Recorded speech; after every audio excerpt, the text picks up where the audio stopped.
Bonjour tout le monde, donc je vous retrouve pour une nouvelle vidéo et cette fois-ci ce sera pour une vidéo tuto. Donc aujourd'hui je vais vous montrer comment je vais réaliser des étiquettes pour les prénoms, donc notamment à placer en fait sur quand vous avez des invités donc que vous souhaitez placer en fait, donc voilà, de placer sur la table. Donc je suis partie de ces découpes, donc je ne saurais pas vous dire d'où ça provient au niveau des dies car ce sont des découpes qui m'ont été envoyées lors d'un échange. Donc il suffit en fait de les assembler. Donc moi j'avais déjà posé mon double face. Donc vous voyez, hein, je pose côte à côte la découpe de manière à rabattre le rabat en fait qui se colle de la première découpe sur la seconde. Et ensuite il suffit de faire la même chose de l'autre côté. Donc là vous voyez, j'ai mon rabat sur lequel j'ai posé mon double face. Je remarque un petit peu le pli. Et je vais ensuite, déjà je vais vérifier qu'une fois que je plie, ça tombe bien en face. Et donc là je suis désolée, j'étais peut-être un petit peu hors caméra. Et ensuite, une fois que c'est bon pour moi, je vais enlever donc la protection du double face et je vais venir coller donc le rabat de la deuxième découpe sur la première. Et de cette manière, j'obtiens, on va dire, une petite boîte. Alors juste pour info, j'avais déjà réalisé ce type de choses, mais en fait c'était une carte, donc c'était d'un plus gros format, et là je n'avais pas de découpe spécifique, donc j'avais fait moi-même les découpes avec enfin j'avais calculé en fait les différentes mesures pour faire ma base de carte. Donc, ma petite boîte, je vais un petit peu la décorer. Donc, au niveau des papiers que j'ai utilisés, donc malheureusement, j'ai plus les mesures en tête. Et en fait, j'avais tout préparé, mes éléments hors caméra, tout simplement parce qu'en fait, j'avais déjà réalisé une boîte auparavant que je n'avais pas filmé, et puis en fait c'est en faisant la deuxième, donc celle que vous voyez maintenant à l'écran, que je me suis dit que ce serait peut-être une bonne idée de vous filmer la réalisation de ce, on va dire, ce porte-nom, pour que éventuellement, si vous avez envie d'en réaliser, par exemple pour vos différents réveillons de fin d'année, voilà, c'est une méthode comme une autre pour faire des petites étiquettes prénoms. Maintenant, sachez que ça prend quand même du temps, donc si vous voulez le faire et que vous n'avez pas trop d'invités, prévoyez en tout cas de les faire à l'avance. Donc au niveau de mes papiers, donc là je les avais découpés, hein, comme je vous ai dit, un petit peu en avance, et je me suis rendu compte que mes mesures n'étaient pas tout à fait exactes. Donc c'est pour cette raison que je retaille, enfin je vérifie déjà que mon papier rentre bien sur la face de ma boîte. Et si ce n'est pas le cas, je retaille légèrement avec ma règle et mon cutter, et puis une fois que c'est bon, je colle l'ensemble avec mon bâton de colle. Donc ensuite je vais décorer en fait les papiers que je viens de coller. Je vais vous montrer ensuite les papiers, comment j'ai réalisé en fait ma bande de papier, etc. Ou en tout cas à partir de quoi. Donc c'est tout simplement un papier que j'ai pris, sur lequel il y avait des motifs, on va dire, alignés. Et j'ai découpé de manière à obtenir une petite bande. Là c'est pareil, c'est un motif qui provient d'un papier, donc j'ai découpé et je colle ensuite avec mon stylo colle. À savoir que ces petites, on va dire ces mini tags, je les ai, enfin j'ai passé les contours avec mon crayon Memento noir pour que ça ressorte un petit peu plus. C'est un travail qui est un petit peu minutieux, hein, je vous cache pas. Donc les papiers proviennent tous de chez Action. Donc les papiers, on va dire dans les tons roses, viennent d'un bloc. J'allais dire Action, mais non, au final, je pense pas que ce soit de chez Action. Je me souviens plus si c'est Action ou Nose. Donc voilà ce qu'on obtient. Et le papier de fond beige, où on voit de légères rayures, c'est un papier que j'ai acheté chez Action, donc ça faisait partie d'un lot de papier, on va dire. Donc voilà, c'est ce que je vous montre, hein, le papier d'origine que j'ai découpé, et c'est pareil pour celui-ci. J'ai découpé les bandes de papier, donc là je me suis aidée de ma guillotine, puisque c'était beaucoup plus simple. Et voilà ce qu'on obtient. Donc ensuite, voilà les papiers que je vais utiliser pour décorer le dessus des boîtes. Alors vous allez comprendre une fois que ma boîte sera dépliée, on va dire. Donc en fait, vous voyez que ma base, elle est de couleur, on va dire, craft. J'avais pas nécessairement envie de le laisser comme ça, donc du coup je décore mes rabats. Donc là c'est plus ou moins ce qui correspond entre guillemets au couvercle intérieur de la boîte. Je n'ai pas collé de papier sur les rabats qui ne se voient pas, on va dire, une fois que la carte est dépliée. Mais je pense que vous allez comprendre, on va dire, une fois que vous verrez ma boîte dépliée encore une fois. Donc là, je procède de la même manière, je vérifie que mes papiers sont coupés à la bonne dimension et je les colle avec mon bâton de colle. Je m'assure également que les repères que j'avais fait au crayon papier ne se voient pas et s'ils se voient encore, je les gomme.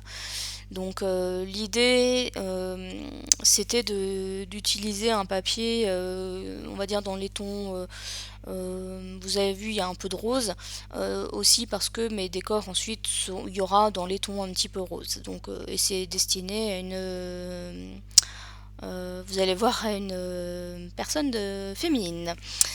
Donc voilà, vous voyez ce que je veux dire, hein, quand je vous disais que je ne mets des papiers que sur les faces visibles au final, et toutes les faces qui ne sont pas visibles, je les laisse telles quelles. Donc là, ce sont les languettes que je vais venir mettre à l'intérieur. Donc vous voyez, hein, comment dire, marqué les plis et j'ai mis du double face. Donc là, il y a le focus qui a du mal à se faire, mais j'ai mis du double face sur les petites languettes. Je vous avouerai que c'est la partie la plus pénible à faire. Et il faut vraiment, c'est au millimètre près, hein, au niveau des languettes, puisque la largeur de la languette doit faire la largeur de la boîte. Sinon, vous n'arriverez pas à procéder au collage des languettes. Et c'est un élément important de la boîte, en tout cas pour moi, pour ce que je vais faire par la suite.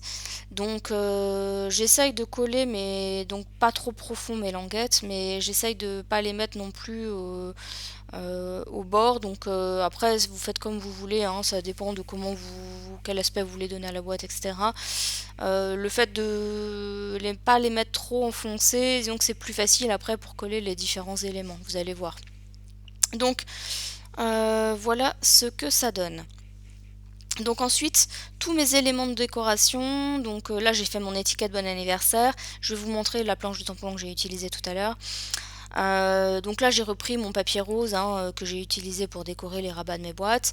J'ai pris mon tampon. Alors tous les tamponnages ont été faits avec mes encres Oxide, voilà, tous sans exception. Et pour cette étiquette au niveau du prénom, j'ai repassé le contour, enfin j'ai fait un cadre avec mon Rotring la pointe 02. Et pour donner un petit peu de relief, on va dire, à mon étiquette, j'ai choisi de la coller en 3D, donc avec de la mousse 3D, hein, tout simplement. Je la centre plus ou moins sur mon rabat. Donc voilà la planche de tampon que j'ai utilisée pour faire mes décors. Voilà la planche de tampon que j'ai utilisée pour écrire le prénom. Et ensuite la planche de tampon donc de chez Florilège, oh là je vais y arriver, design, pour écrire, enfin pour faire le tamponnage bon anniversaire. Pour le prénom, donc j'ai détouré chacune des lettres, hein, bien entendu. Et c'est un long prénom puisque c'est le prénom Elisabeth. Et pour que on puisse le lire, parce que là vous voyez, hein, à l'écran, j'ai juste les lettres les unes séparées des autres, on va dire. Et donc il a fallu que je les colle. Donc j'ai pris une bande de papier relativement fine, donc qui fait à peu près la largeur de mon double face. Donc mon double face fait à peu près 3 mm, donc 2 ou 3 mm, c'est quelque chose comme ça. Donc ma bande de papier est pas forcément beaucoup plus large. L'idée c'est que je puisse coller mes petits ronds les uns à côté des autres, de manière à pouvoir lire le prénom Elisabeth. Alors vous allez voir que je me suis un petit peu trompée sur la longueur de ma bande de papier, et donc du coup j'ai dû réajuster. Donc une fois que j'avais collé mes lettres, je me suis rendu compte que j'avais un espace, que vous voyez j'y vais de droite à gauche, on va dire. J'aurais pas dû faire comme ça, mais bon c'est pas grave. Je me suis rendu compte qu'il me restait un espace à la fin, donc ce qui est pas terrible. Donc j'ai redécollé un petit peu, vous voyez il n'y a pas grand chose, hein, mais c'est suffisant pour que ça se voit. Donc j'ai redécollé les lettres que j'avais collées au préalable, de manière à les réajuster. Voilà, après il n'y a rien de dramatique dans l'erreur. J'ai su rattraper assez facilement, donc il n'y a pas de souci. Donc Voilà, je vais vous montrer hein, ce que ça donne à la fin. Donc là j'appuie bien pour être sûr que ça reste collé, mais vous allez voir, je vais resécuriser derrière. Et voilà ce qu'on obtient. Donc vous voyez, ça fait quand même un long prénom au final. J'aurais peut-être pas dû utiliser cet alphabet-là. Maintenant, il faut aussi que l'alphabet, enfin, faut aussi que le prénom soit lisible. Donc voilà, en tout cas c'est pas bien grave, ça reste joli quand même à la fin, hein, donc il n'y a pas de souci. Donc ensuite je vais venir donc avec du rhodoïde. Donc là je vais découper des fines bandes de rhodoïde de manière à pouvoir attacher mes éléments de décor dont le prénom sur ma boîte. Donc je pose un point de colle, donc c'est de la colle liquide. Et ensuite, je pose mon rhodoïde. Donc là, j'enlève juste un petit peu l'excédent. Et ensuite, je vais resécuriser donc avec des petits morceaux de scotch pour être sûr que ça reste bien maintenu. Comme j'avais tout à l'heure, vous avez vu, hein, j'ai redécollé certaines lettres. Je craignais que du coup ça ne reste pas bien collé, donc j'ai vraiment sécurisé sur l'ensemble de manière à ce que voilà, il n'y a pas de décollage qui se fasse avec le temps. Donc une fois que j'ai collé mon rhodoïde au niveau de mon prénom, il ne me reste plus qu'à le fixer à la boîte. Et donc là je vais mettre du double face, mais cette fois-ci devant le rhodoïde sur la face avant de manière à ce que je puisse... Alors, on peut le faire sur la face arrière, il n'y a pas de souci. C'est juste que moi je trouve que c'est plus simple de le faire comme ça pour coller ensuite. Maintenant que ça soit devant derrière, il n'y a pas de souci en fait. Voilà, donc, et je viens coller donc, le prénom sur une des languettes intérieures de ma boîte. Et je vais faire exactement la même opération pour l'ensemble de mes éléments de décor que je souhaite mettre on va dire à l'intérieur de ma boîte, parce que il y a aussi des éléments de décor que je vais venir coller sur ma boîte. Donc voilà, donc comme je vous ai dit, je procède toujours de la même manière. Avant de coller, je vérifie aussi de comment je vais positionner mon élément par rapport justement au prénom qui a déjà été mis, donc collé. L'idée c'est que les éléments de décor que je rajoute puissent se voir ben,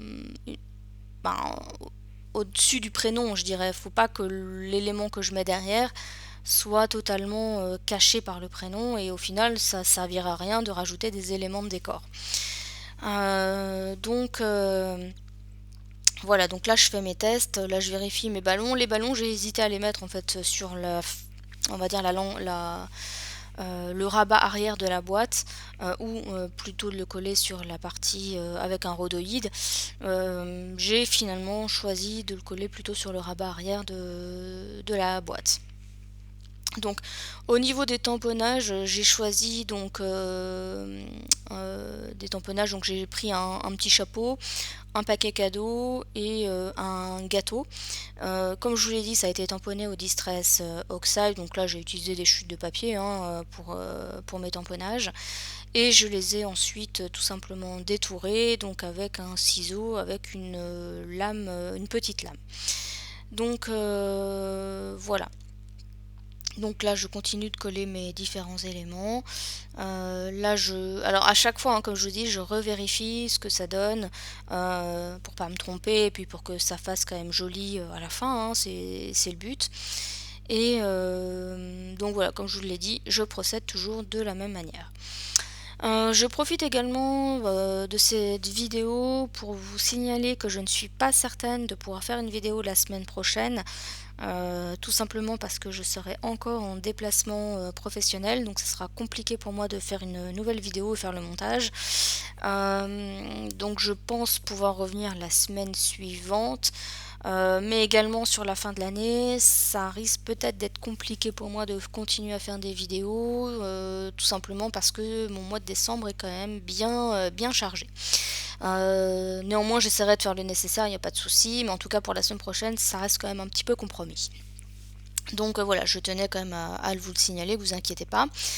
Je tenais également à souhaiter la bienvenue à toutes les nouvelles abonnées, puisque j'ai vu depuis 2-3 semaines, il y a quelques nouvelles personnes qui se sont abonnées à ma chaîne. Donc bienvenue à vous, et puis merci aux plus anciennes pour être fidèles à ma chaîne. Donc voilà ce que ça donne hein, au niveau de ma petite boîte avec le prénom. Donc comme je vous l'ai dit, hein, vous voyez les faces qui ne se voient pas au niveau des rabats, il n'y a pas de papier décoratif. Et voilà ce que ça donne une fois que tous mes éléments de décor sont collés à la boîte. Je vais vous montrer la première boîte également que j'avais réalisée, donc c'est avec un prénom composé, comme ça vous donne aussi une idée de comment j'avais réalisé. Vous voyez c'est plus ou moins sur le même modèle, hein. Voilà, c'est juste que la base de la boîte n'est pas dans un ton craft mais dans un ton on va dire crème. Les papiers j'ai plus ou moins utilisé les mêmes, les décors également, enfin j'ai pas... il n'y a rien de différent mais hormis le positionnement des différents éléments.